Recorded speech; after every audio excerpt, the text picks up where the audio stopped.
네, 오후 시간입니다. 이제 오전에 제가 이제 2시간을 했는데, 첫 번째 시간에는 그 요한계시록에 기록된 사건을 해석할 때, 그러니까 지금 요한계시록 독법이 왜 중요하냐면, 우리가 성경을 공부하고 연구할 때 그냥 무조건 배우는 게 아니잖아요. 개론도 공부하고, 또 개론을 공부한 다음에 이제 주경신학, 조직신학, 그 다음에 이제 역사신학 같은 것들이 성경을 연구하는데 가장 기본적인 자세가 돼야 되는 거예요. 근데 이제 이러한 기본적인 지식이 없이 무조건 성경을 읽고 무조건 성령이 감동했다 그래가지고 해석하는 것들은 거의 다가 위험한 해석들입니다. 이거는 성경을 연구한 학자들에게 들으면 제 말이 딱 맞는 말입니다. 목사님들도 신학을 하셨어도 신학이 튼튼하지 못하고 신학이 올바르지 못하고 또 신학을 했어도 계속해서 공부를 하지 않으시는 분들은 사실 성경을 너무나 좀 이렇게 코미디 쪽으로 성경을 읽고 사실은 그렇게 설교들을 하세요. 이건 제가 보는 게 절대로 틀리지 않습니다. 목사님들 설교들을 딱 들어보면 무슨 설교든지 간에 이제 그 계시위전 사색을 통해서 본문을 깊이 있게 주의해서 나오지 않는 설교들은 거의 다가 말하는 게 내용이 똑같습니다. 제가 말씀해 볼까요? 열심히 기도해라. 성경 많이 봐라. 헌금 많이 해라. 봉사 많이 해라. 전도 많이 해라. 서로 사랑해라. 서로 용서해라. 이런 것들이에요 다. 근데 이런 것들을 말하기 위해서 성경의 본문을 자기 주관대로 딱 끄집어놨습니다. 이게 지금 기가 막힌 말이에요. 그래서 정상적인 설교는 본문 속에 들어가서 본문을 깊이 있게 서기하고 주의를 통해서 이 본문이 무엇을 말하는 것을 캐치하고 그 본문을 가지고 성도들에게 던져주는 게 그 진정한 설교인데, 이렇게 성경의 본문에 대한 기본적인 지식과 이해가 없으니까 그냥 목사님들마다 성경 읽고 그냥 누구든지 할 수 있는 그런 설교들을 지금도 하고 있다는 얘기예요. 그리고 장로교 목사님들 대부분이 교리 설교입니다. 조직신학 설교입니다. 조직신학이 참 중요한데 이게 틀에 박힌 설교들은요 되게 여러분 그게 몸이 건조한 설교예요. 그리고 이제 역사신학 같은 걸 쭉 공부하신 분들은 역사신학을 통해서 좀 드라마틱하게 이야기는 하는데, 중요한 것은 설교에서 본문을 연구하고 본문을 실험하고 본문 속에서 나오는 그게 진정한 설교의 능력이에요. 그럼 그게 어디서 나오느냐? 주의 설교에서 나와요.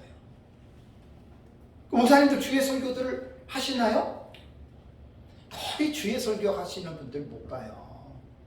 다 제목 설교, 다 잘해야 이제 그 강해 설교죠. 강해 설교는 뭔 줄 아세요? 내가 성경을 읽다가 자신 없는 부분을 쳐낼 수가 있어요. 자신 없는 부분 말 안 해요. 그게 강해 설교예요. 주의 설교는 자신이 없어도 본문을 절대로 내칠 수가 없어요. 그게 이제 제 책을 보시면 알아요. 자신이 없어도 그거 연구해야 돼요. 그러니까 설교들이 주의 깊은 설교들을 뭘 봐야 뭘 따지요. 님도 못 보는데 꼬못 어떻게 따요. 저는 좀 학자는 아니지만 꾸준히 저는 공부하는 사람이에요. 제가 지금 우리 교회에서 하는 주일날 설교들이 요한계시록 전부 주의 설교입니다. 책에 있는 거 그대로 원고예요. 그러니까 무슨 설교든지 간에 어떤 본문이든지 간에 구약이든 신약이든 목사님들은 설교를 그렇게 하셔야 돼요. 본문을 읽고 단어에 해석하고 원어적 의미를 들어가고 조금 더 실력이 되면 저는 구문론을 못 봐도 주경학자들의 설교를 제가 보잖아요. 주의를 보잖아요. 그게 성경을 올바르게 깊이 있게 보는 가장 기본적인 사실임에도 불구하고 목사님들이 이거를 안 하거든요. 왜 안 하는 줄 아세요? 모르니까 안 하는 거예요. 원어 지금 마사 성경이라고 지금 우리 이학재 교수님 훌륭한 분이세요. 이제 성경 마사 성경 번역하고 우리 고신 46기 동교회로 들어오셨어요. 그분 내가 얘기는 안 하겠지만 그분 마사 성경을 2년에 지금 10만 원만 받으면 2년 동안에 히브리어 헬라어를 가지고 하루에 보통 30분씩 계속 읽어줘요. 세계에 그런 프로그램이 없어요. 저는 작년부터 해가지고 그 책을 지금 한 20몇 권 모아놨는데 그 책이 원문 전부 다 들어가 있어요. 그 정도는 기본적으로 하셔야 되는데 목사님들이 관심이 없어요. 원어 아이고 그거 참 제가 이런 말 하면은 한도 끝도 없는데 어쨌든 잘 들으셔야 됩니다. 요한계시록이 왜 어려웠느냐? 어려운 이유가 있죠. 그 어려운 이유를 알아야 되는 거예요. 알아야지 어려움을 극복할 수 있잖아요. 그래서 다시 한번 간략하게 정리할게요. 묵시문학적으로 요한계시록 공부하셔야 돼요. 계시문학. 그 다음에 두 번째가 해석학적인 구조에서 문장을 문자로 하느냐 상징으로 하느냐 완전히 뜻이 하늘과 땅 차이예요. 싸울 필요가 없어요. 그 사람은 요한계시록의 텍스트를 보는 관점이 문자로 보는 것과 상징으로 보는 것은 하늘과 땅 차이라니까요. 1260일 문자로 하면 3년 6개월이에요. 상징으로 보면 신약시대도 2000년이에요. 자, 비교가 돼요? 안 되죠? 이게 신학적 입장이에요. 두 번째는 뭐냐면 사건을 해석하는 데 있어서 과거적 해석법을 하느냐 역사적 해석법을 하느냐 미래적 해석법을 하느냐 상징의 해석법을 하느냐 종합적 해석을 하느냐. 요한계시록 어떻게 보고들 지금 풀어가세요? 그러니까 이런 지식도 없고 무시해버리고 그냥 기도하면 성령이 깨닫게 해준다. 그러니까 완전히 요한계시록이 코미디가 되고 이단이고 사입이고 전부 다 요한계시록을 가지고 그것도 전부 다 미래주의로 얘기를 하고 하늘의 얘기를 하고 전산연만 후산연만 얘기를 하고 휴거 얘기하고 두증인 얘기하고 적그리스도 얘기하고 이단이나 사입이나 똑같 별다를 바가 없다는 거예요. 여기에 내가 너무나 위기의식을 느껴서 야 이거 정확하게 구별해줘야 되겠다. 특히 역사적 전천년만큼 혼란스러운 게 없어요. 역사적 전천년은 누군가가 올바르게 딱 이게 제시해주지 않으면 역사적 전천년 공부 못해요. 어느 장단에 춤을 출 거예요? 그 정도로 너무나 혼란스럽다는 이야기입니다. 그러면 여기까지 알았다고 요한계시록을 다 아느냐? 천만에요. 기본 지식만 배운 거예요. 이거 배우는데 시간 엄청 걸려요. 그래서 지난 시간에 제가 말한 게 뭐냐면 세 번째로 단락의 해석법을 알아야 되는데 단락의 해석법이야말로 요한계시록을 깨닫는 결론이에요. 결론. 여기서 이제 문제가 다 해답이 나오는데 단락의 해석법은 아까 전 시간에 말씀드린 대로 문장이 하나의 모여진 그 카테고리거든요. 거기에는 사건이 하나가 있을 수 있고 두 개도 있을 수도 있고 70일 같은 경우에는 26비절부터 27절까지 7가지 사건이 나와요. 그러면 그 사건들을 단락의 해석은 아무나 못합니다. 흉내를 못 냅니다. 계시록 1장부터 22장까지의 내용을 싹 알아야 돼요. 전체적으로. 다 알게 되면 뭐가 되는 줄 아세요? 정리가 돼요. 70일의 계시 제가 만든 도표 보셨죠? 왜 그렇게 정리가 된 줄 아세요?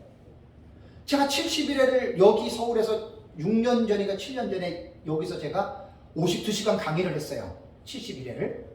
깊이 있게 딱 정리를 하다 보니까 저는 하나님이 주신 은사가 정리하는 은사가 있어요. 저것도 정리한 거죠. 70일에 9장, 다니엘 9장 24절, 27절까지를 그렇게 연대기적으로 쫙 볼 수 있어요. 하나님이 주신 지혜로 한 거예요. 제 자랑하려는 게 아니라. 그러니까 그거는 아무나 절대로 종합 정리는 아무나 하는 게 아니에요. 전체를 알게 되면 정리가 가능해요. 요한계시록 14만 4천원 먹어, 두중이는 먹어, 바다에서 올라오는 짐승은 먹어, 뭐 헤롯 입은 여자는 먹어, 이런 얘기들은 잘하죠. 그게 중요한 게 아니에요. 1장부터 22장까지의 내용을 전체적으로 제대로 다 그것도 정확한 어떠한 기준 아래서 해석을 해야지. 이것저것 종합적인 해석으로 이렇게 해석했다 저렇게 해석했다 막 이거를 짬뽕으로 하잖아요. 절대로 정리 못합니다.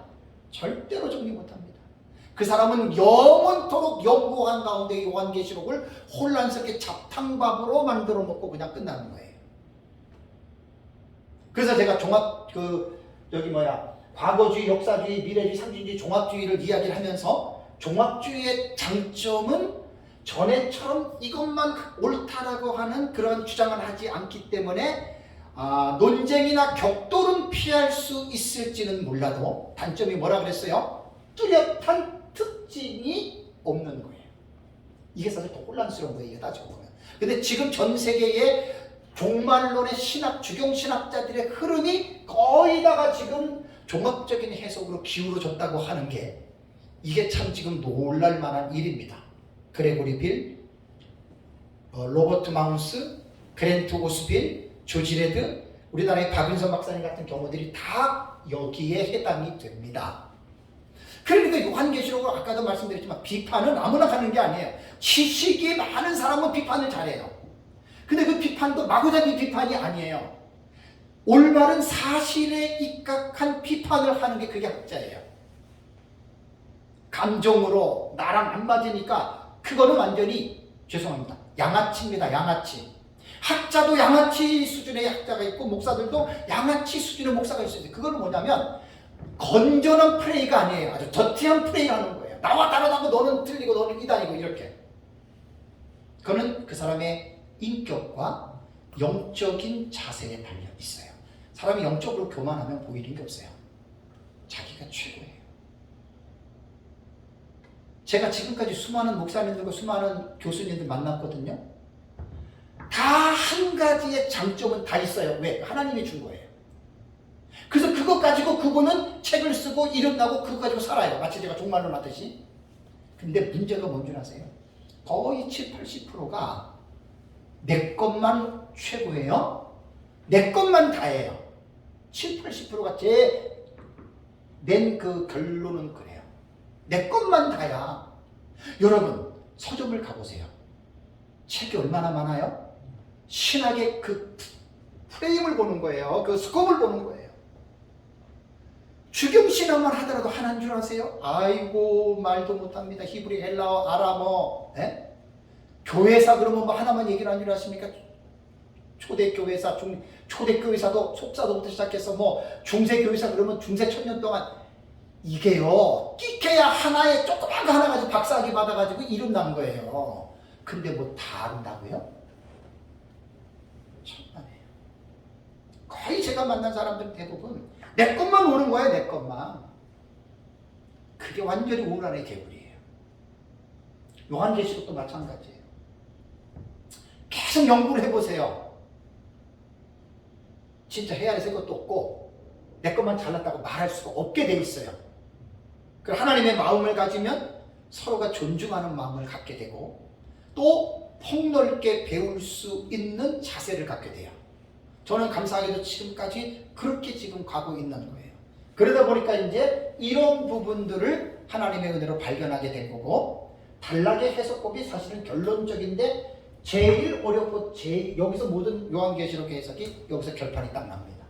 그래서 제가 전 시간에 요한계시록은 순수하게 전천년, 무천년 신학적인 입장 따지지 말고 기록된 형식상 구조로 보세요. 아까 다 전 시간에 했잖아요. 이거를 먼저 구조를 익히면 내용상 구조를 해석을 할 때 차원이 달라져 버려요. 일곱째 인이 일곱 나팔이네. 일곱 번째 나팔이 일곱 대접이네. 이 형식상 구조에서 딱 인사이트를 얻어야 돼요. 그럼 해석이 달라져요. 제가 말씀드렸잖아요. 일곱 인이 총론계시지요. 왜 총론계시예요? 스승이 그랬으니까 총론계시다. 그 사람은 아직도 모르는 거예요. 총론계시가 될 수밖에 없는 이유를 이제 그 인을 가지고 공부를 할 때 그런 부분들을 이제 쭉 해서 이제 그거를 보셔야 됩니다. 그러면 2000년 교회 역사를 통해서 요한계시록을 연구하는 학자들 중에서 단락의 해석법이 결국적인 요한계시록에 대한 흐름을 전체적으로 이제 딱 그 결정을 짓는 건데 여러 가지가 해석이 있는데 그 중에 먼저 이거 하기 전에 한 가지만 제가 중요한 걸 말씀을 드릴게요. 이거는 꼭 제가 하고 넘어가야 돼요. 이번 주일날 저희 교회 설교를 들은 분들은 아는 내용입니다. 우리 교회에서 설교한 내용. 우리가 이제 특히 요한계시록을 연구를 하면서 우리가 보는 해석은 어려움 없이 우리는 받아들였죠. 그죠? 그러니까 어려움 없이 우리 받아들이고 어려움 없이 우리끼리는 이야기를 해요. 근데 모두가 그런 게 아니에요. 우리식의 소통 방식은 거의 90% 이상이 받아들일 수 없는 내용들이에요. 그러니까 피차가 마찬가지예요. 그러면 요한계시록에 대해서 우리끼리는 소통이 되지만 만약에 모르는 사람이 우리에게 대해서 어떤 의문을 가지고 질문을 한다면 대답을 해줘야 되겠죠. 그죠? 근데 이게 연구를 하다 보니까 이 설명해야 될 부분이 한두 가지가 아니에요. 너무나 많아요. 한 가지만 제가 예를 들어볼게요. 다니엘서 9장, 다니엘서 7장 25절에 한 때와 그 다음에 두 때와 반 때 나오죠. 요한계시록 12장에도 나오죠. 이게 뭔 뜻이에요? 3년 6개월이죠. 그죠? 우리는 거의 뭐 의심 없이 그냥 6개월로 받아들이잖아요. 오래전에 한 4, 5년 전에 5, 6년 전에 언어를 잘 하시는 목사님이 서상국 목사님이에요. 저한테 그러더라고요. 질문을 한 거예요. 질문을. 뭐라고 질문을 했냐면 목사님 히브리어나 헬라어나 1년, 2년, 6개월이 아닙니다. 그러는 거예요. 그러니까 1년과 6개월은 히브리어 헬라어가 맞아요. 2년 있잖아요. 2년. 이거는 히브리어나 헬라어나 2년이라고 하는 뜻이 아니에요. 제가 그 말을 딱 들었을 때 어땠을 것 같아요? 나는 언어를 그때 잘 안 봤으니까 또 실력도 안 되고 그래요? 그리고 집에 와서 바이블 렉스를 통해서 제가 단어를 봤습니다. 히브리어가 헬라어. 자 보세요.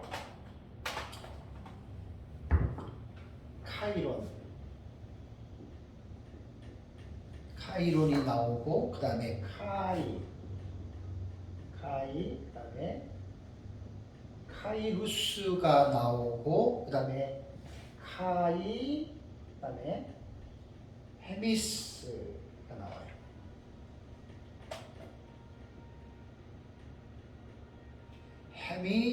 헤미수, 네.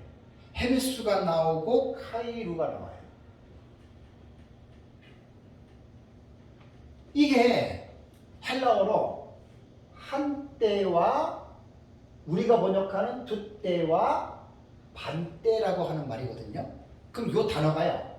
카이론, 카이루스, 카이루 똑같은 단어예요. 뭐냐면 카이로스예요. 카이로스. 들어봤죠? 카이로스라고 하는 말은 때예요. 때. 헬라어의 시간을 가르치는 용어 중에 아이오니오스가 있고 아이오니오스라고 하는 말은 아이오니오스.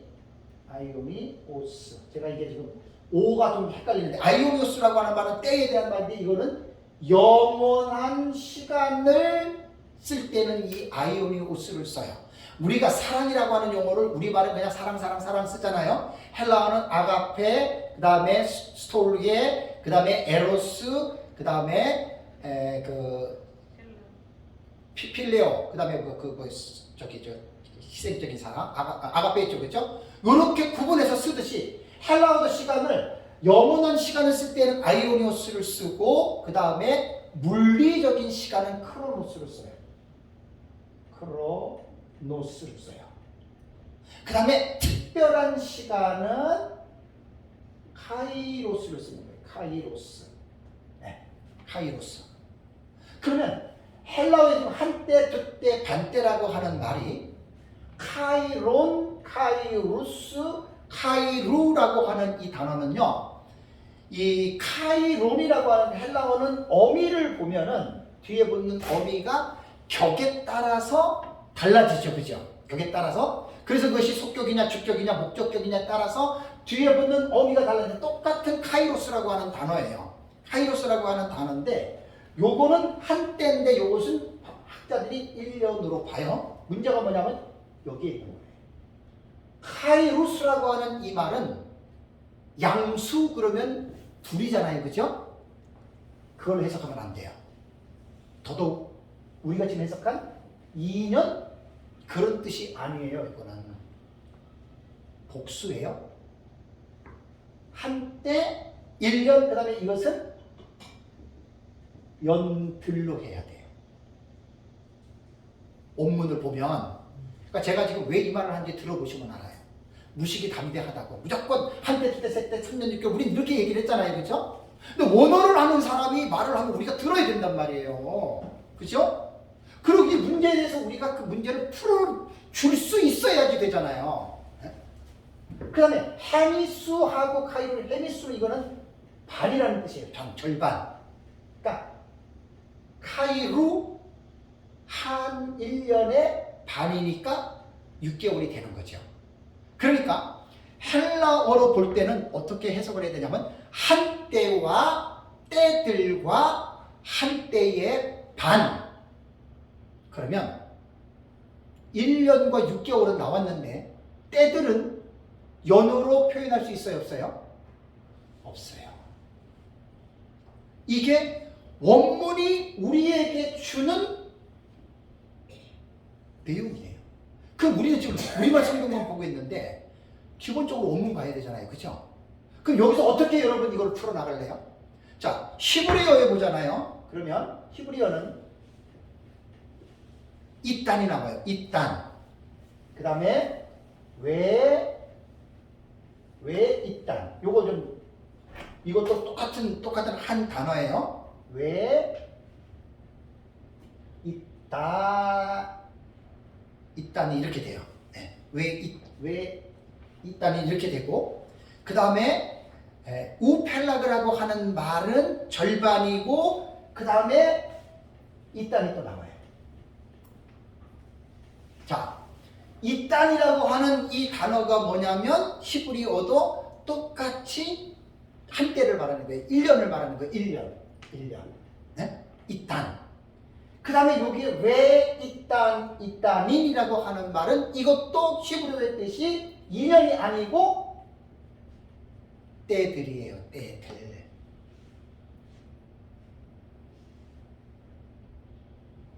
그러니까 구약 성경에 히브리어도 한때, 두때, 반때가 우리가 생각하는 3년 6개월로 해석할 수 없고 헬라어도 카이론, 카이루스, 헤미수, 카이루 이것도 3년 6개월로 해석할 수 없는 거예요. 그럼 여러분들 뭐라고 답을 하겠어요? 원어를 아는 사람들이 딱 갖고 와서 어떻게 이게 3년 6개월이 됩니까? 라고 말을 한다면 여러분 뭐라고 말을 하겠어요? 여러분들 원어 갖고 들어온 사람한테 사탄은 물러가라 그래야 돼요? 그 사람 이단이지. 이런 것들을 여러분들이 말할 수 있는 지식을 갖고 있어야 돼요. 저는 정확하게 이 두 때들을 2년으로 해석하는 성경적인 저는 자신감이 있어요.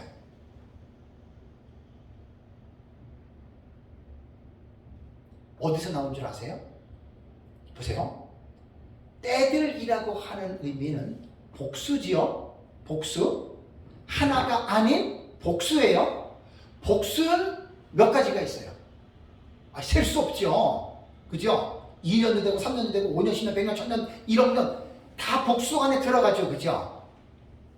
그러면 때들이라고 하는 카이루스하고 왜 이단인하고 요 히브리어 단어를 때들을 2년으로 제가 해석하는 데 자신감이 있냐면 우선 다니엘서를 연구를 해보셔서 알잖아요. 다니엘서. 자, 다니엘서는요. 8장 같은 경우에는 2300주야 나와요. 그죠? 2300주야 나오고 그다음에 여러 가지의 어떤 그 때에 대한 그 시간적인 의미들이 나오는데 다니엘서를 연구하면 특별히 다니엘서 9장을 보면 70일의 계시 나오죠. 그 70일의 계시에서 한 일에 하루를 1년으로 계산하는 방식이 있어요.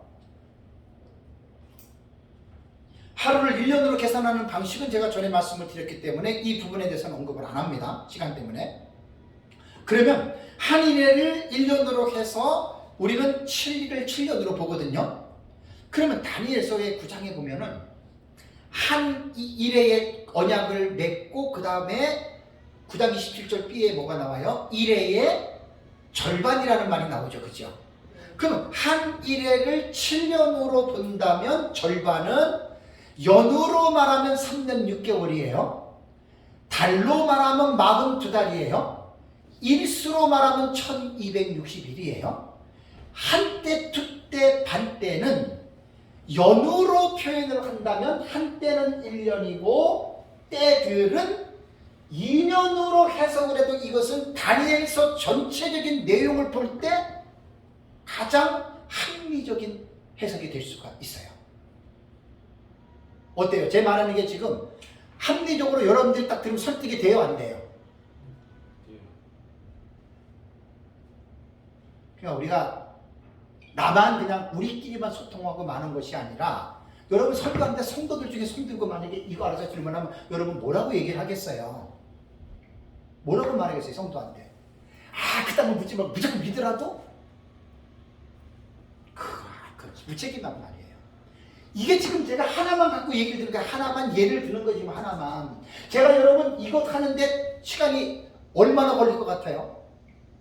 많이 걸려요 이거. 왜 목사님들이 앉아서 연구를 해야 되냐, 연구하는데 왜 시간이 많이 들어가야 되냐면 한두 가지가 아니잖아요 지금 이게. 저도 실력이 없으니까 공부해야 되니까 다 찾아가지고 공부하고 뭐하고 그렇게 많은 지식을 가지고 있으면 가르칠 때에 풍성한 가르침이 나와요. 그리고 누가 질문을 해도 충분히 그 질문에 의문의 답을 해줄 수 있는 그게 나오거든요. 근데 많은 분들이 아까도 얘기를 했지만 빨리빨리 간단한 거. 아이고 참. 목사님들이 이게 제일 큰 병이에요 지금. 간단하게 얘기를 해달래. 간단하게 배워서 뭘 알아요? 이런 거 얘기하면 대답할 수 있어요? 이거 지금 한 가지라니까요. 그러니까 너무나 간단하게 이렇게 막 하다가 보면 이단이나 사입이나 우리랑 구분하기 힘들어요. 그래서 제가 이 부분들을 단락의 해석법을 하면서 제가 좀 이 부분에 대해서 여러분들 그리고 이제 그 바이블렉스에서 저는 들어가서 원어 사전을 공부를 많이 합니다. 그러니까 최고의 저희 스승이에요. 바이블렉스는 너무나 저에게 귀한 스승이고 그게 없으면 제가 성경 연구를 못할 정도로 나에게 최고의 그 스승인데 거기에 보면은 그 학자가 이 단어에 대한 뜻을 쓴 거를 보니까 절대로 때들은 인연으로 해석을 하면 안 된다 이렇게 딱 써놨어요. 그래서 제 책에서 그거를 내가 이번에 인용할 거예요. 그 사람은 원어 사전을 번역한 세계적인 석학이거든요. 내가 인용을 할 거예요. 누가 이렇게 말했는데 내가 책을 쓰면서 나는 이렇게 보다. 지금 강의한 그대로 내가 들어갑니다. 그러면 판단은 누가 하느냐? 독자들이 하는 거예요. 어떤 지식이 더 합리적인 지식인가? 이번 주 우리 교회에서 얘기를 했지만 그 12장 6절을 보면 여자가 광야로 도망갔다라고 하는 말이 나오죠. 퓨고. 그 번역이 우리가 보는 요한계시록 지식으로 볼 때는 합리적인 번역이 아니에요. 교회가 왜 도망가요? 이런 것도 생각해 보셨어요? 목사님도 그냥 설교할 때 여자가 광야로 도망갔다, 교회가 광야로 도망갔다. 그건 말이 안 되죠. 교회가 왜 도망을 가요? 퓨고라고 하는 동사에는 사라지다라고 하는 뜻도 있고 피신하다라고 하는 뜻도 있어요. 제 책에 나와요.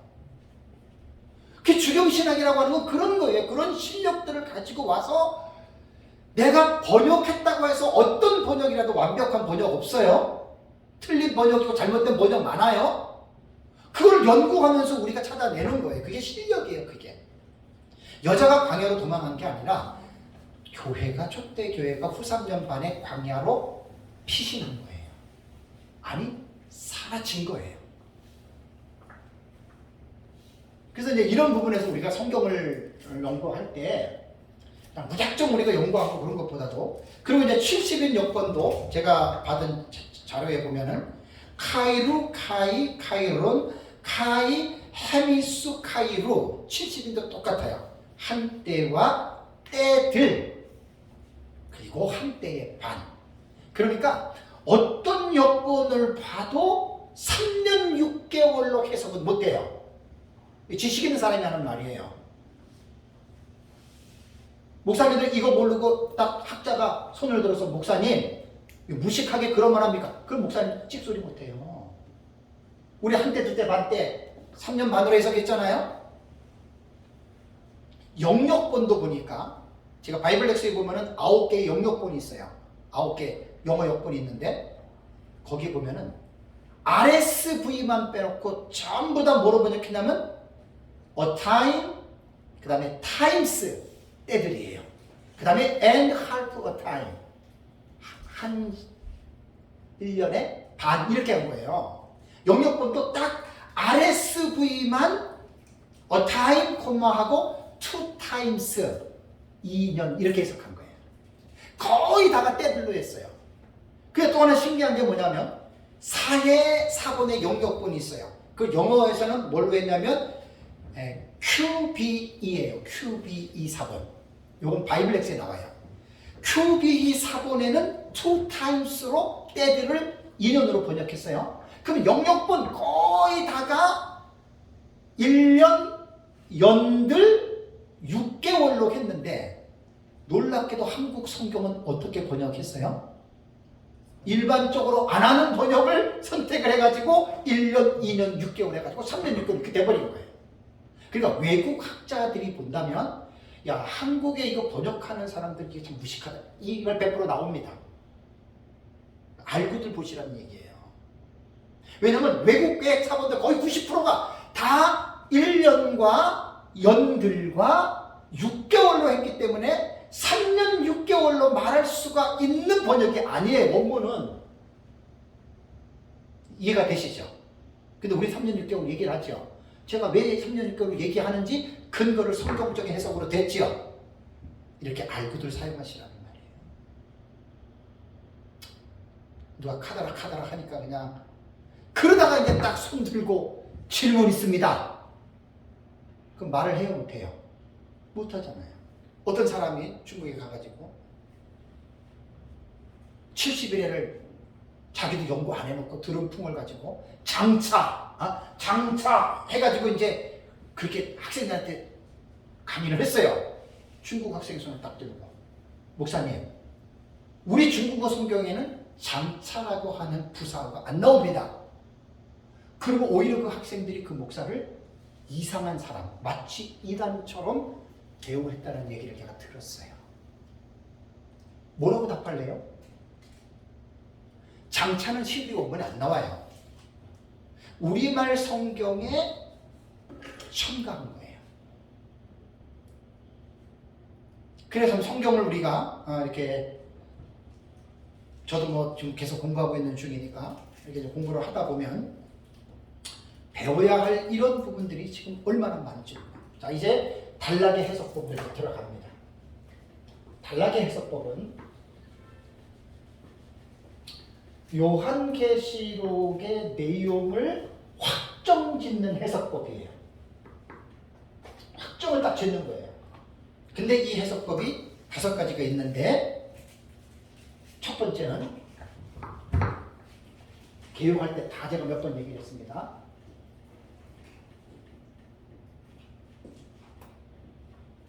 점진적 해석법. 요거는 제가 그 호크만 주석에서 봤어요. 앞으로 뭐 여러 가지 주석들은 뭐 있는데 제가 앞으로도 계속 봐야 되는데 좀 시간이 문제예요. 시간. 그 주석들을 다 읽어내려고 그러면 물론 좋은 내용들이 많이 나와요. 근데 시간이 너무 많이 걸려요. 그래도 읽어내야 되거든요. 이 점진적 해석법은 호크마 주석에서 제가 참조했는데 제가 이런 걸 보고 왜 깜짝 놀랐냐면 아까도 내가 오전에 한 말이 그냥 한 말이 아니에요. 내가 깨달았어. 대단한 걸 깨달았어. 와 나만 깨달은 것 같지요? 근데 책을 읽기 시작하면 이미 나보다도 더 이전에 아니 내가 깨달은 것보다 더 풍성하고 더 확실하게 깨달은 사람들이 2000년 교회 역사를 통해서 무지기수예요. 그래서 책 안 보고 공부 안 하는 사람들은 항상 자기만 잘났어. 자기만 알아. 책을 보는 사람들은 겸손해져요. 와, 와, 와. 호크마에 내가 왜 이거를 집어넣겠어요? 거기에 보면은 여러분들한테 제가 그 강의했던 거 지난번에 내가 나눠드린 거 뭐 복사하신 분들은 아시겠지만 거기에 보면은 어떻게 이 점진적 해석법은 제가 딱 결론부터 말씀을 드릴게요. 점진적이라고 하는 말은 순서적으로 쭉 진행된다라고 하는 말이에요. 이게 결론을 말하면. 그러면 뭐냐? 계시록 해석에서 제일 중요한 게 6장부터예요. 6장부터 19장의 해석이 제일 어려운 거예요. 요한계시록은. 어떤 학파든지 간에. 6장에서 19장의 해석이 제일 어려운데 6장의 첫째 장 딱 들어가면은 6가지 인이 나와요. 묵시적으로 계시를 묘사했잖아요. 그러니까 일반적인 문학 장르로는 이해할 수 없는 내용들이에요. 네 생물 중에 한 생물이 에르쿠 오라 하니까 흰말이 더덕더덕 나오고 흰말의 탕자가 활을 가지고 면류관을 쓰고 이기려고 하더라. 이게 도대체 뭔 내용이에요? 이것 가지고 해석을 하면 수백 수천 가지가 나와요. 상징의 해석은 제한을 할 수가 없을 정도로 나오는 거예요. 상징은 마음대로 펼칠 수 있어요. 그게 무슨 내용이냐? 그래서 첫째 인이 나오고 둘째 인 나오고 셋째 인, 넷째 인, 다섯째 인, 여섯째 인이 나오잖아요. 점진적 해석법은 사건이 요 순서대로 사건이 일어난다 이렇게 해석하는 법이에요. 6장에서 6가지 인 나오고 7장에서 14만 4천의 인침과 흰옷 입은 큰 무리가 나오잖아요. 요것도 순서대로 이루어진다. 8장의 내용이 뭐예요? 7번째 인이 떼어지고 금양로를 쏟는 사건 나오고 첫째, 둘째, 셋째, 넷째 나팔 나오고 공중에 날아가는 독수리의 우아이 세화가 나오잖아요. 그대로 점진적으로 사건이 이루어진다. 실제로 요한계시록 이렇게 해석해요. 여기도 도표를 하나 붙여놨는데 제가 좀 이게 그 A3를 해가지고 비포까지는 저한테 있는 스캔해서 받아가지고 그냥 현수막으로 뽑으면 크게 나오는데 이 큰 거는 이게 뭐 대학교 같은 부근에 가야지만 A3는 할 수가 있대요. 그래서 제가 이거를 내가 그걸로는 못 해왔어요. 현수막으로. 좀 크면 이제 목사님들이 볼 수 있는데 이게 뭐냐면 미국에서 세대주의자들이 만든 도표예요. 흥미로운 게 뭐냐? 여기 보면 1장 나오고 2장에 에서부터 사빌라가 여기 이렇게 나와요. 이렇게 나와요. 그 다음에 여기 이제 도표에 보면은 4장과 5장 요 사이에서 뭐가 나오냐면은 더 철치 해가지고 그 랩처라고 하는 말이 나온다. 이게 휴거예요, 휴거. 그러니까 뭐냐? 여기 도표에 보면은 first half of weeks, 그 다음에 second half of weeks, 전 3년반, 후 3년반 용어가 나오거든요. 그러니까 세대주의는 한일을 7년으로 이렇게 보는 거예요, 도표로. 근데 특징이 뭔 줄 아세요? 7인, 7나팔, 7대접. 그 사이에 지금 다른 그림들이 들어가 있지요. 세대주의는 요한계시록 6장부터 19장까지를 무슨 법으로 해석한다? 단락을 점진적으로 해석을 합니다. 우리하고 전혀 달라요. 똑같이 우리처럼 한일의 전 3년반, 후 3년반 이야기를 하지만 사건도 똑같이 보지만 이 사람들은 기록된 대로 사건이 쭉 일어난다라고 생각을 하는데 우리는 어때요? 저 도표를 보시면 첫째인, 둘째인, 셋째인, 넷째인, 다섯째인, 여섯째인 한 일의 사건들이 분산되죠. 이게 엄청난 차이예요. 이게 간단한 차이가 아니라고요. 아주 획기적인 다른 방법에 해당이 되는 겁니다. 우리가 보는 건. 그래서 이제 여기에서 쭉 이제 그 주석에 나온 내용들을 이거 뭐 지금 말하기는 제가 좀 그렇고요. 그냥 간략하게만 제가 말씀. 이것도 간략하게 되면 여러분들이 간략한 것 외에는 또 모르세요. 공부들 안 하시면. 그 맨날 간략한 거 알고 그걸로 그냥 끝나는 거예요. 이 사람들이 이렇게 보는 게 우리가 볼 때는 우리하고 달라서 조금 이상한 것 같아도 여러분, 여기에 세계적인 주경신학자들 다 있는 사람들이에요. 우습게 보면 안 돼요, 여러분. 서로 나와 다르다고 우습게 이렇게 보면 여러분 큰일 납니다. 여기도 다 세계적인 주경학자들이 다 포진되어 있는 사람들이에요. 그래서 이제 그 사람들의 말을 보면은 일곱인, 일곱나팔, 일곱대접의 재앙들은 서로 관련성이 있다. 이 말은 틀린 말 아니에요. 다 관련성이 있어요. 저게. 그래서 제가 총론계시, 연결계시, 연관계시 다 연결되고 연관이 돼 있다. 근데 이런 건 똑같은 거예요. 그 다음에 여기는 이렇게 말을 했습니다. 즉 일곱나팔의 재앙은 일곱째 인에서 시작되고 세대주의자들이 이렇게 말하는 거예요. 그 다음에 일곱 대접의 재앙은 일곱째 나팔에서 출발되어진다. 맞아요? 틀려요? 맞잖아요. 형식상 구조로 볼 때 맞잖아요. 지금 이 말이. 그러니까 우리가 글을 읽을 때에는 뭘 하나 조심해야 되냐면 세대주의자 잘못됐어. 다 잘못됐어. 아닙니다. 맞는 것들도 있어요. 그러니까 무조건 잘못됐다고 해서 그 사람이 다 잘못된 게 아니라 맞는 것들도 골라낼 수 있는 실력들을 여러분 우리가 가지고 있어야 돼요. 그래서 이제 이 점진적 해석에는 이 일곱인, 일곱나팔, 일곱재앙이 시간상 연속되는 사건들로서 그 순서가 일곱인, 일곱나팔, 일곱대접의 재앙임을 알 수 있다라고 이렇게 이야기를 합니다. 그러니까 우리가 보는 것 여러분 뭘 생각해야 되냐면 이거 안 맞아. 우리랑 틀려. 이렇게만 보지 마시고 이 사람들이 이렇게 말을 하는 이 말을 알아들을 수 있어야 돼요. 이해를 할 수 있어야 된다는 말이에요. 그리고 이해를 한 다음에 중요한 거는 뭡니까? 내가 보고 있는 사실을 상대방에게 합리적으로 이해할 수 있도록 설명하고 가르치는 것. 여러분 그게 실력입니다. 합리성이 없고 무조건 믿어. 무조건 이거야. 여러분 그건 정말 코미디입니다. 그래서 점진적 그 해석법은요.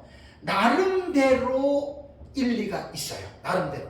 그래서 이제 이 내용들을 보면은 6장부터 19장까지 전체가 사실은 7인의 내용으로 볼 수 있다. 여러분 놀랍지 않아요? 6장부터 16장까지 전체가 7인의 내용이다. 이게 세대주의가 말하는 거예요. 점진적 해석법 하는 사람들이. 우리가 이런 말을 해야 되잖아요? 근데 우리가 이런 말을 해야 되는데 이런 말 하는 사람이 얼마나 있어요? 이런 거로 관심도 없죠? 그러니까 기본적인 이론들이 지식들이 공부를 안 하고 연구를 안 하니까 이런 부분들이 그냥 막혀 있는 거예요. 그리고 맨날 얘기하면 사건만 얘기해 사건만. 그래서 공부들을 많이 하셔야 돼요. 책을 좀 많이들 보셔야 돼요.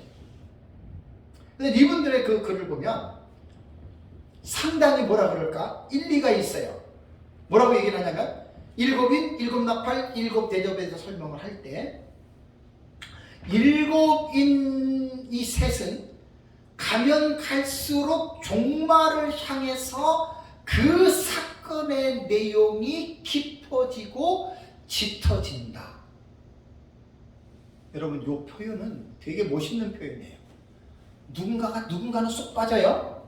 근데 우리가 가진 지식으로 볼 때는 아니에요. 그러나 일리는 있어요. 왜 그래요? 일곱 대접이 어때요? 마지막 내리는 하나님의 마지막 진노의 심판이죠. 그죠? 그러니까 지금 뭐냐면 우리는 일곱인 자체를 이제 우리 해석을 볼 때 여러분들이 기본적으로 아셔야 돼요. 왜 그 기억나세요? 요한계시록은요. 제가 이제 책에서 또 자세하게 이제 표현을 할 텐데 투 사이클이에요. 사이클 이건가요? 네? CAD? 네. 요한계시록은 투 사이클로 보면 돼요. 이걸요 세상에 저는 제가 저거 만들어 놓고 수천 번을 봤잖아요. 저는 그때 깨달아낸 거예요. 아, 이게 두 번 한 일회가 두 번 이렇게 진행되는 걸 깨달았잖아요. 어머, 그런데 세상에 호쿠마 주석을 봤더니 세상에 얘기를 해놨더라고요. 두 번 순환된다고. 무슨 말인지 알아요? 솔직한 얘기로 우리 배우는 데서 이거 저거 투사이클로 들은 적 있어요, 없어요? 그런데 관심 없죠? 사건만 얘기했죠? 그러니까 기본적인 어떤 이 지식들이 너무 없는 거예요, 솔직한 얘기로. 그리고 맨날 저것만 그냥 이야기를 하는 거예요. 그걸 순환 구조로 들어요, 순환 구조. 우리랑은 달라요. 근데 학자들이 그 용어를 쓰는 거예요. 거기서 내가 힌트를 얻은 거예요. 나는 분명히 저걸 만들어 놨기 때문에 첫째 인에서 여섯째 인으로 한 일회를 전체적으로 하나님이 묘사했다 제가 많이 강조했잖아요. 그죠? 그리고 일곱 번째 인으로 다시 한 일회가 다시 재전개되죠. 그래서 제가 운동장 도는 거 말했죠. 한 바퀴 돌고 두 바퀴 도는 거. 그거를 외국의 학자들은 우리랑은 달라도 두 번의 순환 주기, 투 사이클이에요.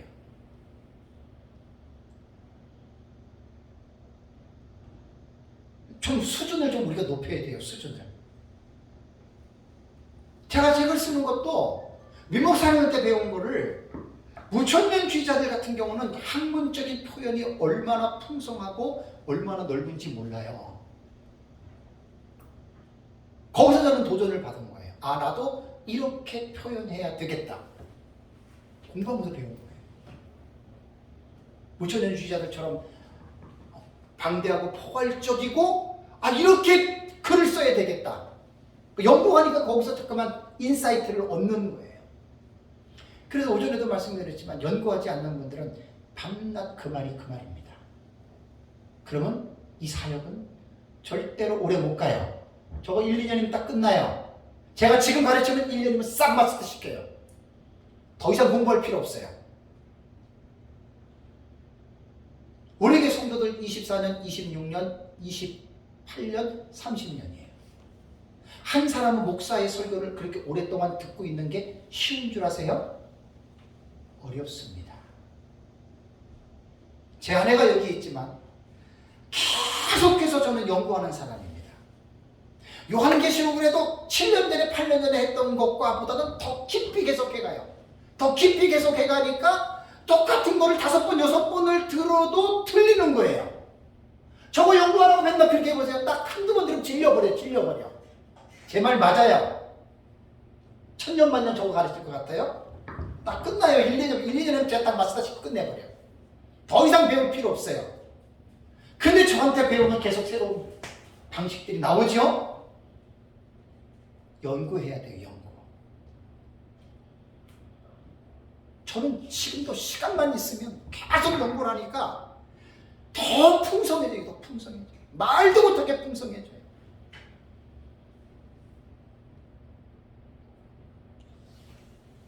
그래서 이 정신적 해석법은 우리랑 다르다고 해서 절대 무시하지 마세요. 여기 세계적인 학자들 다 있는 사람들이에요. 그러니까 제 말은 뭐냐면 내 것만 옳고 내 것만 들어. 이 잘못된 사람이에요. 내 것만 옳은 게 아니라 상대방도 들을 줄 알아야 되고 또 중요한 게 뭔지 아세요? 들으면 그 내용을 알아둬야 돼요. 상대방이 말하는 거 듣지도 않고 무슨 말인지도 모르고 자기 것만 얘기하는 사람들이 있거든요. 아주 고집불통이 있어요. 하나님 그런 사람 좋아하지 않아요. 그래서 이 정신적 해석법이 이런 해석법이고 세대주의자들이 이러한 해석법을 지금 쓰고 있다는 거. 그래서 이 도표가 그런 내용입니다. 우리랑은 전혀 다르잖아요. 우리 도표는 저걸 딱 보면 나오잖아요. 그죠? 이게 지금 그런 차이입니다. 이 단락의 해석법은요, 목사님들이 많이 공부해야 돼요. 연구를 해야 돼요, 연구를. 간단하게 그냥 우리 것만 얘기하지 마시고. 두 번째는 반복적 해석법입니다. 이 해석법은 제가 지금 이게 하나하나의 주제들을 들어가면 이거 사실 많이 지금 제가 정리를 하고 공부를 해야 되는데 이게 사실은 여러분 쉽지를 않아요.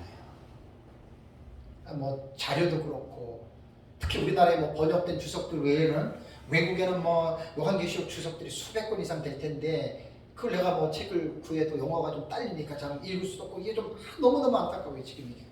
그러니까 저는 어떤 책이든지 제가 읽을 수 있는 책만 오면은 나는 정리하는 데는 이제 충분히 금방 정리할 수 있어요. 금방 정리가 돼. 왜? 내 것을 워낙 튼튼하게 세워놨기 때문에. 그 전진적인 요기에서 요거 하나만 제가 말씀을 드릴게요. 거의 대부분 사람들이 생각하는 고정관념은 요한계시록은 다 이렇게 생각합니다. 점진적 해석법을 생각합니다. 다섯째 나팔 다음에 여섯째 나팔 요 불리는 대로 사건도 이렇게 일어나는 것이 거의 다 그렇게 생각을 해요. 그래서 제가 지난 시간에 그 패러다임을 시프트하기 위해서 제가 여러분들에게 좀 예레미야서도 좀 말씀을 드렸잖아요. 요거를 깨트려야 되는데 무천년주의자들 중에 이런 사람이 있어요. 우리가 이제 저렇게 막 왔다 갔다 하고 저게 지금 병행적 그러니까 이 구조로 볼 때는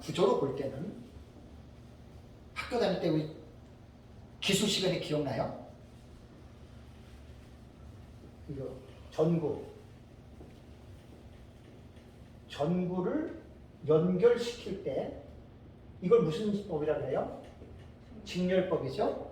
이거는 병렬법이죠. 우리가 보고 있는 이건 해석은 뭐죠? 병렬법에 속해요. 그러니까 병행법이에요. 병행법. 크게 말하면 이렇게 점진적으로 직렬로 나가는 거는 그냥 점진적으로 보면 돼요. 많은 사람들이 이렇게 생각하고 있으면서 무천년주의자들이 거의 다 무천년이 뭔지도 모르고 무천년이에요. 전천년도 마찬가지고 깊이 공부 안 하면 몰라요. 저걸 딱 보고 이상하잖아요. 마치 자기네들은 안 그런 것처럼 얘기를 하거든요. 여러분 무천년은 이상주의 상징의 해석이라고 말씀드렸죠. 그럼 무천년의 해석은 이렇게 갈 것 같아요? 이렇게 갈 것 같아요? 여러분 어떻게 갈 것 같아요? 무천년은 신약시대 전체를 본다 그랬죠? 초림, 재림. 이건 기본적으로들 알고 계셔야 돼요. 왜 무천년전에 저 공격하면 입안을 딱 쓰시라고요. 무천년은 점진적 해석법이 아니에요. 무천년도 병행적 해석법이에요. 자, 증거를 댈까요? 증거가 있어야죠. 자,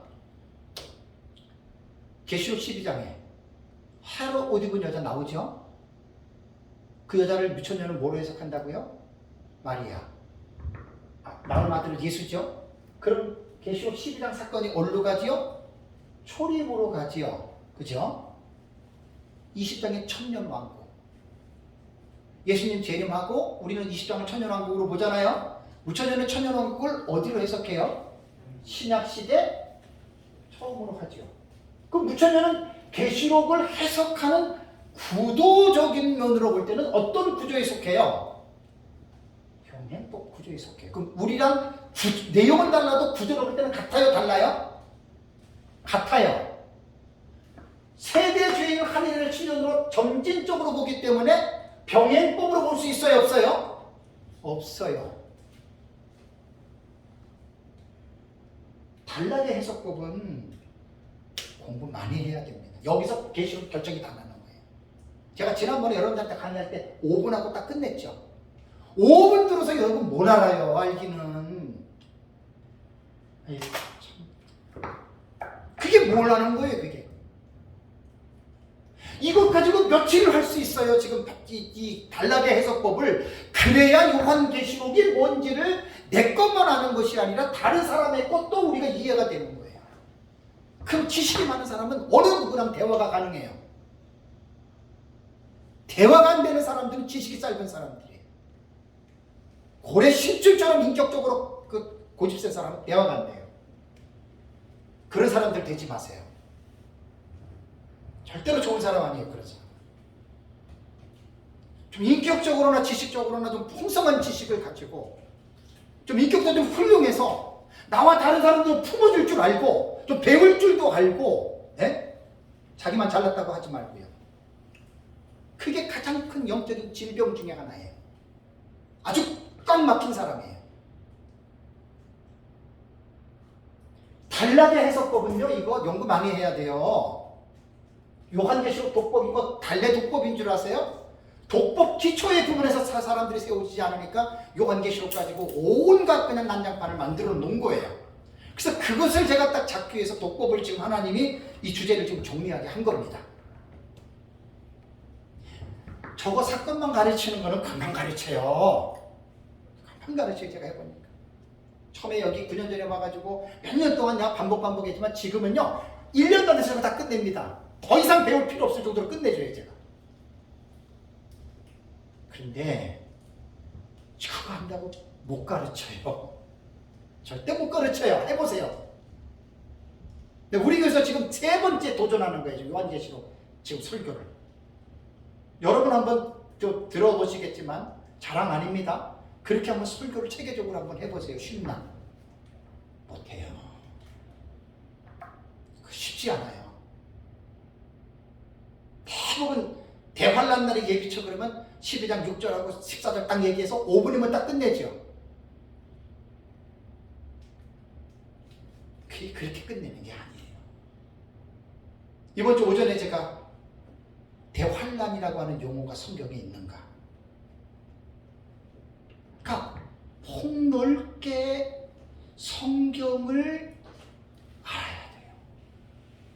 폭넓게. 좀 깊이 있게. 그래야지 그 주제가 마음속에 깊이 새겨져요. 우리가 지금 마지막 때는 여러분 중요한 게 저거 왜 배워요? 이 지식을 충족시키려고 배우는 게 아니에요.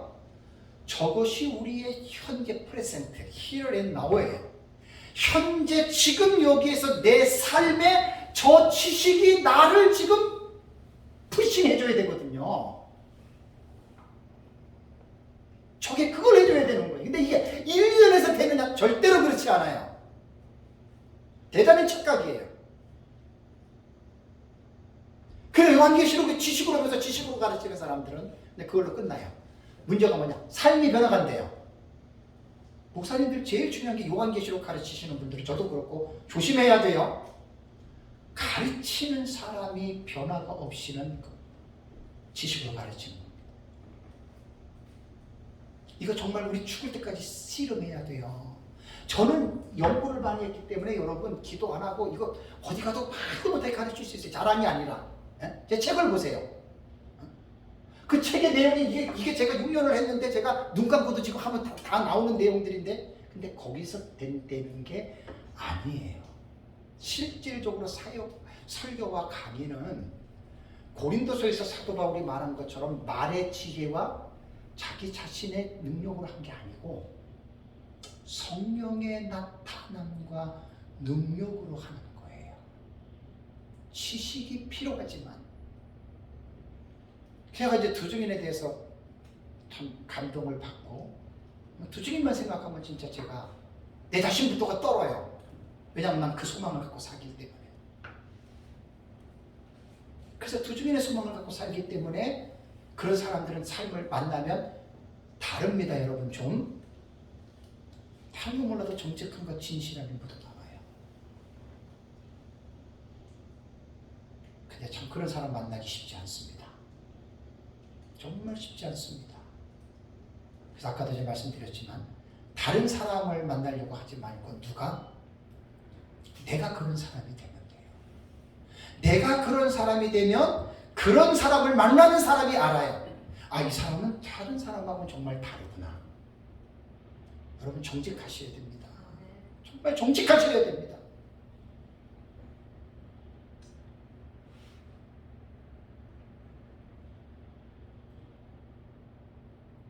끝까지 정직해야 됩니다. 하나님 다 보고 계십니다. 저는 인간적인 머리를 쓰라면 참 잘 쓸 사람입니다. 근데 시편 139편을 예수 믿고 깨닫고 나서는 완전히 포기해버렸어요. 의외로 많지 않아요. 사람들 만나면 한 자리 깔고 머리 듀얼 코어로 그냥 뇌를 두 개를 팍팍 돌리고, 그거는 특히 종말론을 연구하시는 분들은 조심하셔야 돼요. 그래서 점진적 해석법은 모든 사람들이 가지고 있는 의식들이에요. 대표적으로 세대들이 이렇게 해석하는 것 제가 말씀을 드렸어요. 그러면 이거 다 같이 공부를 하려면 몇 년 걸려요. 근데 그럴 시간이 없잖아요. 요거로만 그냥 충족하시고, 대신에 이제 반복법이 병행법이거든요. 병행법. 무천년도 이렇게 본다는 거는 대부분 사람들이 모를 거예요. 이렇게 보는 거예요. 제가 두 가지만 말씀을 드렸잖아요. 사건을 신약시대 초기로 끌고 간다고. 네? 그러니까 그렇게 지금 되는 거예요. 자, 반복법이라고 하는 말은요, 점진적인 해석은 순서대로 그냥 쭉 이렇게 사건을 다 봐요. 반복법의 특징은 조금 내가 좀 자료를 더 봐야 돼요. 그래서 이제 그 호크마이에 있는 내용들을 보니까 조금 이제 이게 그 호크마이에서도 막 풍성하게 내용을 집어넣은 것이 아니라 발주해서 넣은 거기 때문에 호크마이에서도 자세하게는 이렇게 안 돼 있어요. 그래서 제가 또 다시 한번 책을 쓰려면 지금 찾아봐야 돼요. 그러니까 반복법은 뭐냐면, 일단은 점진적인 해석법은 크로니칼이라고 그러죠. 크로니칼, 연대기적이라고 본다면, 반복법은 연대기적으로 보는 것이 아니라는 거예요. 구조가 달라요. 연대기가 아니면 뭐냐? 타이틀에서 나오잖아요. 같은 내용을 어떻게 해요? 반복하는 것이다. 그렇다면 same fact예요. 동일한 사건이 뭐냐? 같은 내용으로 보는 사건이 뭐냐? 자, 요한계시록에서 세 가지 7시지 특징 나오죠? 7인, 첫째, 둘째, 셋째, 넷째, 다섯째, 여섯째, 일곱째 인의 내용을 나팔도 same, 같은 내용이다. 그런데 뭐가 달라요? 계시를 표현한 방법이 달라요. 이것은 seal, 인으로, 이것은 seven trumpet, 이것은 세븐 볼, 대적으로. 첫째, 둘째, 셋째, 넷째, 다섯째, 여섯째, 일곱째. 내용은 어떻다? 동일한 내용을, 그러니까 첫 번째 일곱인이 나오는 이 내용을, 동일한 내용을 똑같이 계시의 모양만 바꿔서 계시를 했다. 이게 반복법이에요. 이게 왜 여러분 우리하고는 상관이 없어도 이렇게 보는 신학자들이 있어요. 요한계시록을. 그럼 이 사람들은 이렇게 지금 다 해석을 하는 거예요. 자, 우리랑 같아요? 달라요? 다르죠. 자, 다르기 때문에 이 사람들 하찮은 거예요? 이 사람들 웃긴 사람들이에요? 제가 그런 거 하지 말자 그랬잖아요. 자, 입장을 바꿔놓고 생각해 보세요. 자, 우리 거 저거 딱 갖다 놓으면 사람들이 와, 이럴 것 같아요?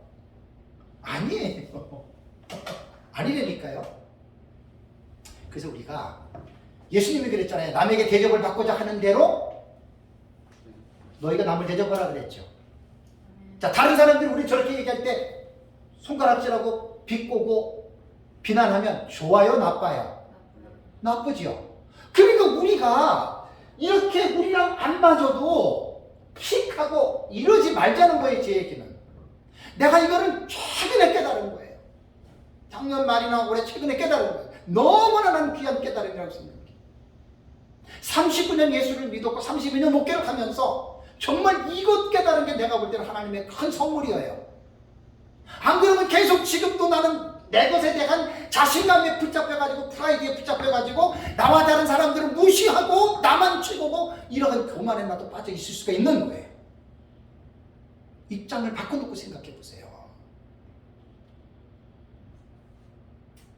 절대 그렇게 하지들 마세요. 절대 그렇게 하지들 마세요. 하나님 편에서도 생각하세요. 여러분, 이거 우리가 지금 공부해 보세요. 이거 공부 다 해야 되는 거예요, 여러분. 지금 이거를 저는 시간이 없어서 그렇지 이런 책 보면 자랑이 아니라 딱 이해가 돼요. 이 사람들이 주장하는 게. 그래서 이제 제가 그 주석에 있는 책을 제가 이제 잠깐 여러분들에게 설명을 해드리면, 이 해석법은 본서의 기본 배열을 연대기적인 것이 아니라고 하는 것과 관점이 다르다는 거예요. 연대기로 아니죠, 그죠? 아니라고. 그 다음에 이 계시의 통일성을 창출하는 것은 사건들의 연속이 아니라고 하는 것에 비중을 둔다. 우리랑 비슷하죠. 그러니까 이런 데서 여러분 우리가 읽어내는 거예요. 여기 점진적인 거는 사건들이 연속이 된다 그랬잖아요. 반복법은 no.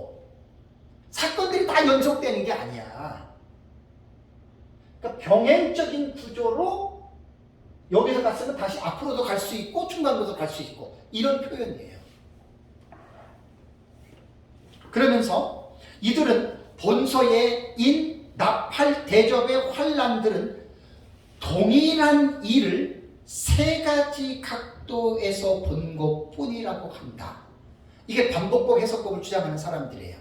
그러니까 막 우리처럼 막 이렇게도 안 보고 점진적 이렇게도 안 보고, 그 도표를 보면은 그냥 첫째 나팔, 첫째 대접 그대로 이렇게 순서를 봐요. 한 가지 내가 좀 의문인 게 뭐냐면, 여기 이제 그 뒤에는 이렇게 나왔어요. 자, 그러면 첫째 나팔이 첫째 기니 첫째 나팔이고, 첫째 나팔이 첫째 대접이고 똑같은 사건이라고 얘기해 놓고, 거기에 이분들의 사상을 정리한 것은 뭐라고 지금 이야기를 하냐면, 자, 한마디로 말해서 이 세 재앙은 반복적인 것이다. 같은 내용을 세 가지의 각도로 각기 표현한 것이다. 이 말은 이해가 되잖아요, 그죠? 근데 그 뒤에 뭐라고 얘기를 했냐고 보세요. 따라서 인을 떼는 것은, 일곱 인을 떼는 것은 그리스도의 재림기까지의 역사를 통해 무엇이 일어날 것인가, 교회가 어떤 고난을 받은 것일까를 보여준다. 그 주석이 그렇게 나왔어요.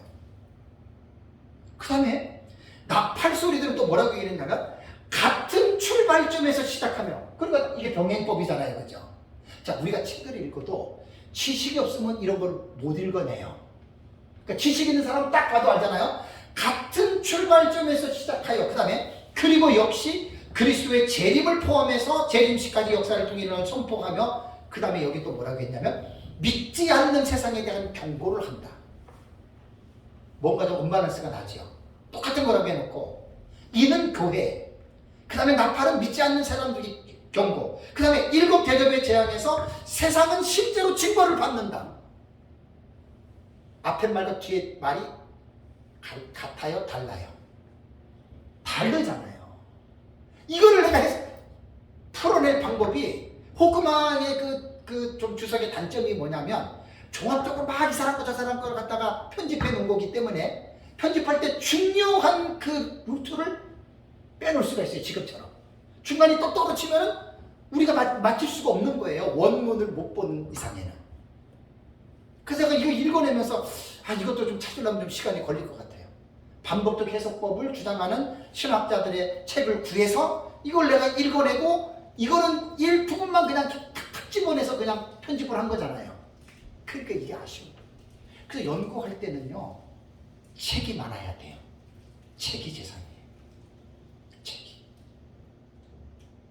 책은 사람이 만들지만, 사람이 책을 만들지만 책은 사람을 만들어가요.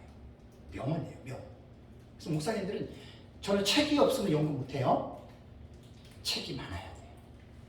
그래서 이건 조금 이제 좀 뭐라 그럴까, 언밸런스가 나는 이제 그러한 이제 구조에 속합니다. 네, 여기까지만 하고 잠깐 10분 동안 쉬겠습니다.